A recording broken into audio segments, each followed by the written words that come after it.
اپنے مسائل کو حل کرنے کے لیے سبسکرائب کریں آپ کے مسائل کا حل۔ بسم اللہ الرحمن الرحیم۔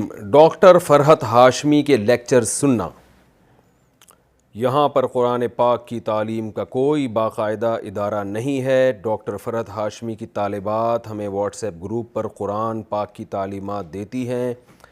کیا ڈاکٹر فرحت ہاشمی صاحبہ کے ترجمہ و تفسیر پر اعتماد کیا جا سکتا ہے یا نہیں؟ مسز عدیل اسپین سے۔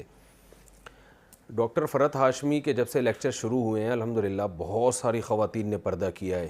میں ذاتی طور پہ جانتا ہوں بہت ساری خواتین قرآن سے دلچسپی پیدا ہوئی ہے اور آگے انہوں نے قرآن کی تعلیمات کو عام کیا ہے۔ یہ فائدے بہت ہیں، تو اس لیے سنیں آپ ضرور، انشاءاللہ اللہ نے چاہا تو فائدہ ہوگا۔ اب تک کوئی ہمیں ایسی تفسیر پر کوئی چیز نظر نہیں آئی جو شریعت کے خلاف ہو۔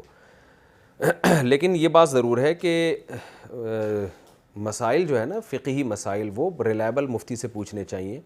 آج کل مسئلہ یہ ہے کہ جو آدمی واعظ و نصیحت کا کام شروع کرتا ہے یا درس قرآن کا، وہ لوگوں کو مسائل بھی بتانا شروع کر دیتا ہے، چاہے مرد ہو یا عورت ہو۔ یہ ایک چیز معاشرے میں پھیل گئی ہے، تو ہر چیز کے اہل ہوا کرتے ہیں۔ تو جب آپ کو کوئی فتویٰ چاہیے تو پھر اس میں آپ کسی ریلائبل دینی ادارے کے کسی مفتی سے جو پراپر جو فتوے کا کام کر رہے ہوں عرصہ دراز سے، تو ان سے پراپر فتویٰ لینا چاہیے۔ مسائل کے معاملے میں کسی بھی صرف مذہبی اسکالر ہونا کافی نہیں ہے، کوئی بھی ہو، فرحت ہاشمی کی بات نہیں کر رہا، کوئی بھی ہو، تو صرف اسکالر ہونا کافی نہیں ہے۔ وہ اکثر ہم نے دیکھا ہے لوگ اس میں غلطی کرتے ہیں۔ ایک مشہور اسکالر ہیں، درس قرآن دیتے تھے، وہ ایک صاحب مجھے ملے اور کہنے لگے قسطوں کا کاروبار کیسا ہے؟ میں نے کہا جائز ہے بالکل، ایک چیز کیش پہ مہنگی ہوتی ہے اور ادھار پہ کیش پہ سستی ہوتی ہے، ادھار پہ مہنگی ہوتی ہے۔ انہوں نے کسی اسکالر کا نام لیا کہ وہ تو بڑا اچھا درس قرآن دیتے ہیں، انہوں نے کہا یہ بالکل ناجائز ہے۔ تو میں نے کہا نہیں، ایسا نہیں ہے، وہ اسکالر تھے اپنی جگہ، درس قرآن بھی اچھا دیتے تھے، مسائل کا علم نہیں ہوتا، ہر چیز کے ایک اہل ہوا کرتے ہیں۔ تو یہ جو قرآن مجید میں آتا ہے احل اللہ البیع وحرم الربا، کہ مشرکین نے کہا کہ انما البیع مثل الربا، جب سود حرام ہوا ہے نا تو مشرکین نے کہا یہ جو بیع ہے، خرید و فروخت، یہ بھی تو سود جیسی ہے۔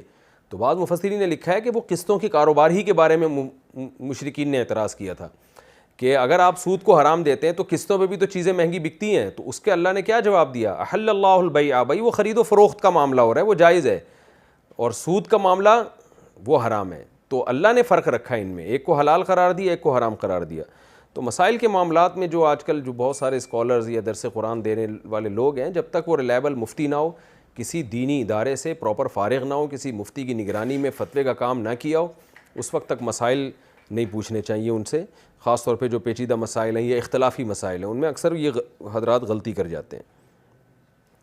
کیا سفر معراج میں دیدار الہی ہوا تھا؟ کیا قرآن و حدیث سے اس بارے میں کوئی روشنی ملتی ہے کہ معراج کے سفر میں رسول اللہ صلی اللہ علیہ وسلم نے اللہ تعالیٰ کو اپنی آنکھوں سے دیکھا تھا یا نہیں؟ کامران شیخ، سعودی عرب سے۔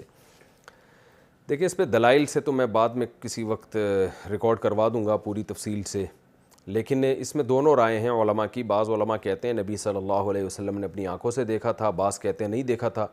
میری نظر میں جو دوسرے دلائل ہیں وہ زیادہ قوی ہیں، کیونکہ حضرت عائشہ نے بھی نفی کی ہے اس کی۔ نور انا اراہ، خود آپ سے حدیث سے میں ثابت ہے، نبی صلی اللہ علیہ وسلم فرمائے نور تھا، میں کہاں سے دیکھ سکتا تھا؟ اور اس دنیا کی آنکھوں سے تو قرآن مجید میں بھی ہے لا تدرکہ الابصار وہو یدرک الابصار، کہ اس دنیا کی آنکھوں سے اس دنیا میں دیکھنا ممکن نہیں ہے۔ معراج پہ جب آپ صلی اللہ علیہ وسلم گئے، وہ تو اسی عالم میں گئے، عالم خواب میں یا عالم ارواح میں تھوڑی گئے، وہ تو انہی آنکھوں کے ساتھ گئے۔ بہرحال دوسری طرف بھی دلائل ہیں، لیکن میری رائے میں زیادہ قوی دلائل اس طرف ہیں کہ دیکھنا ثابت نہیں ہے۔ حضرت موسیٰ علیہ السلام نے خواہش ظاہر کی تھی، مگر یہ کہ اللہ تعالیٰ نے پہاڑ پہ تھوڑی سی تجلی ظاہر کی اور موسیٰ کو بتا دیا، کلیم اللہ کو، لن ترانی ہے موسیٰ، تو نہیں دیکھ سکتا مجھے کسی قیمت پہ، لن ترانی کو ہرگز یہ ممکن نہیں ہے۔ تو آخرت میں دیدار ہوگا اللہ تعالیٰ کا اور ہم ان آنکھوں سے دیکھیں گے۔ اس وقت جو اللہ ہمیں آنکھیں دیں گے اس میں اتنی طاقت ہوگی کہ وہ اللہ کے دیدار کو برداشت کر سکیں۔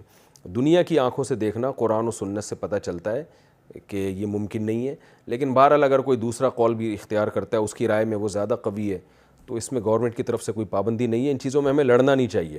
اور یہ بھی ہے کہ میں نے ایک دفعہ پہلے بھی اس پر بیان کیا تھا کہ میں نے جو دلائل دونوں طرف پڑھے ہیں تو میرا اپنا رجحان اسی طرف ہے کہ دیکھنا ثابت نہیں ہے۔ تو بعض لوگوں نے گستاخی کا فتویٰ لگا دیا میرے اوپر کہ ان کو تو پتہ نہیں معاذ اللہ نبی سے کیا، معاذ اللہ ان کو تو نبی سے محبت ہی نہیں ہے، یہ تو نبی کی فضیلت کے ہی قائل نہیں ہیں۔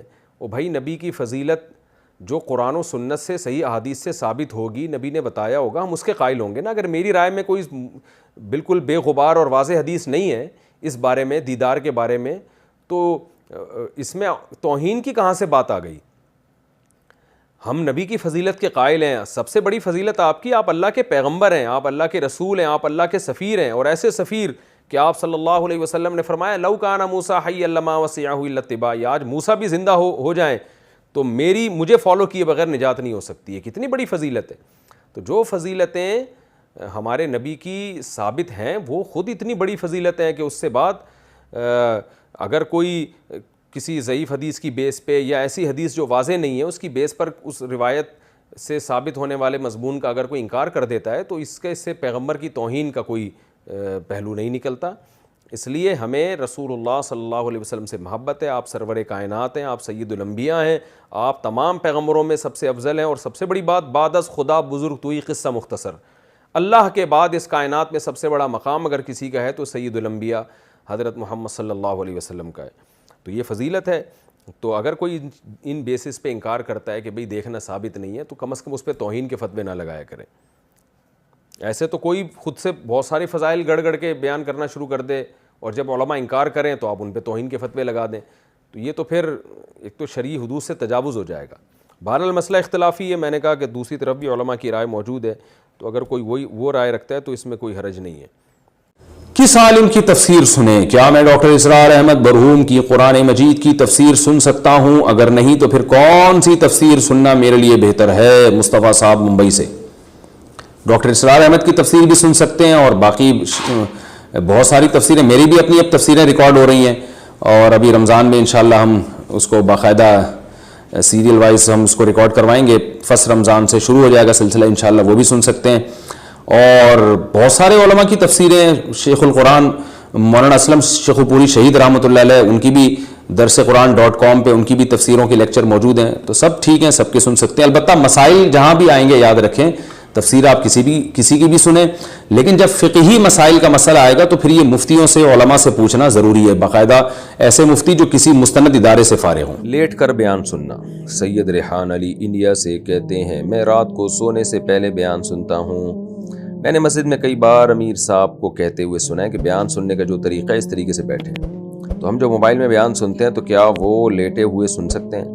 یہ مسجد میں جب آپ بیان سنیں تو لیٹ کے تو نہ سنیں نا, بلکہ ٹیک بھی نہ لگائیں, تمیز سے مجمع میں آگے بیٹھیں, آگے پھر سنیں. لیکن اگر گھر میں بیان سن رہے ہیں تو لیٹ کے بھی سنا جا سکتا ہے موبائل میں, اس میں کوئی حرج نہیں ہے.